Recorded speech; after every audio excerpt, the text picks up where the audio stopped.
We have another Matt Mladin update brought to you by Scorpion Helmets, Matt's exoskeletal choice. We're here at the GSX-R 600 launch, and what do you think about the brand new bike? I don't know if you've had a chance to ride it since you're exclusively on 1000s, or... I haven't had a chance to ride it yet, although I will do, but at the moment we haven't had a chance to ride it. The last, since Daytona, has been a fairly hectic time for us, testing, etc., and just travelling and all the rest of it that we do to do with racing. But I will get a chance to ride it. It won't happen today, but I certainly will, because I enjoyed it. I like to know what they are, so when people do ask, I can at least talk about it a little bit. But it's a, I mean, Suzuki sport bikes speak for themselves. I mean, they're the #1 sport bike seller here in America. Their results on the racetrack speak for themselves, and those results in turn go into what they build down the track for the consumer. So we have a good thing going right now, and Japan relies a lot on us and our feedback for the motorcycle. So it's a good time. Given the proposal from DMG and the Daytona Superbike class, which, if all things are as they've presented, would be a 600-based class, would that be something that you would go race in 09, or aren't thinking about that yet? Nah, it's not something I'm not really thinking about, to be honest with you. At the moment I'm contracted to race for Suzuki, and in all honesty, what Suzuki decide is best for me to do is what I'll do. And as much as the rules and all that sort of stuff have been put out, I haven't really looked into them too much. Obviously, I've had a lot of people ask me about them, but to be honest with you, I've got a championship to try and win this year, or a bunch of races to try and win this year, and this year to think about, I guess, in general, and what happens next year.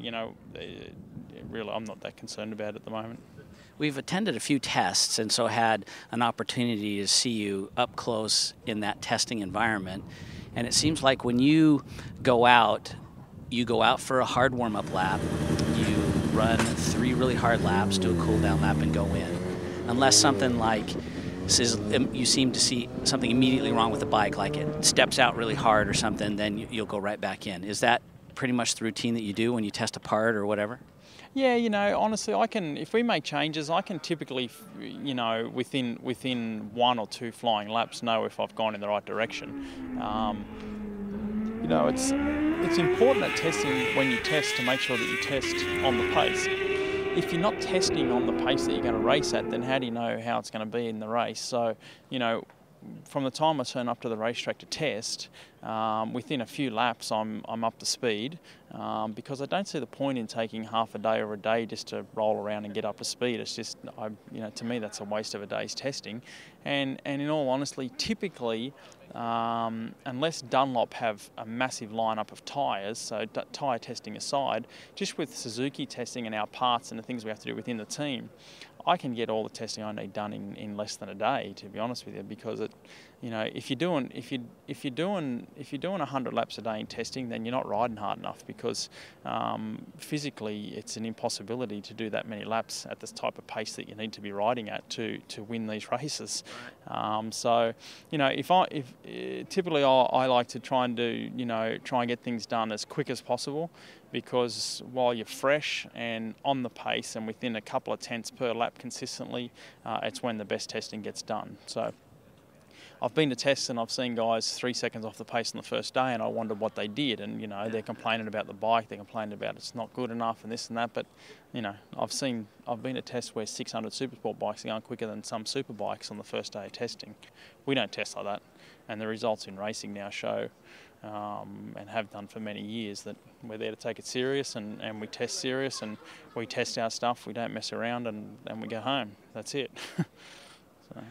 In the last press conference at Barber, you talked about changing what you were doing on the bike to better yourself. Do you take opportunities like that during testing to test yourself? Like, I'm going to try this now for these 3 laps or whatever. Yeah, sure. Well, that's what you're there to test. I mean, everybody can talk about the bike and the bike's not good enough, or this or that or this or that. You know what? All these motorbikes out here are pretty good, and typically the biggest problem is the person sitting on top of it, and that's how I've always looked at it. and I believe it's been some of the reason why I've had some decent success, because I've refused to blame the motorbike. You have what you have and you work with it and you try and make it better. So in the race the other day at Barber, after Ben crashed in the first race, I obviously had a fairly big lead and it was a pretty comfortable race for me, and that's what I was thinking about for pretty much half the race, was how I felt in certain corners and how my body felt and what I might be able to do to fix a few things or make things better. And I started putting that to work yesterday on Tuesday, just to try and sort a few things out and get a little bit better than what I was there. So I've changed my body a lot in the off season, and while I think I've made some major improvements in a lot of areas, I think I'm lacking in some, and I need to fix that. All right, well, thanks for taking the time and giving us a window into your life. Appreciate it. No worries. Thanks, guys. Thanks.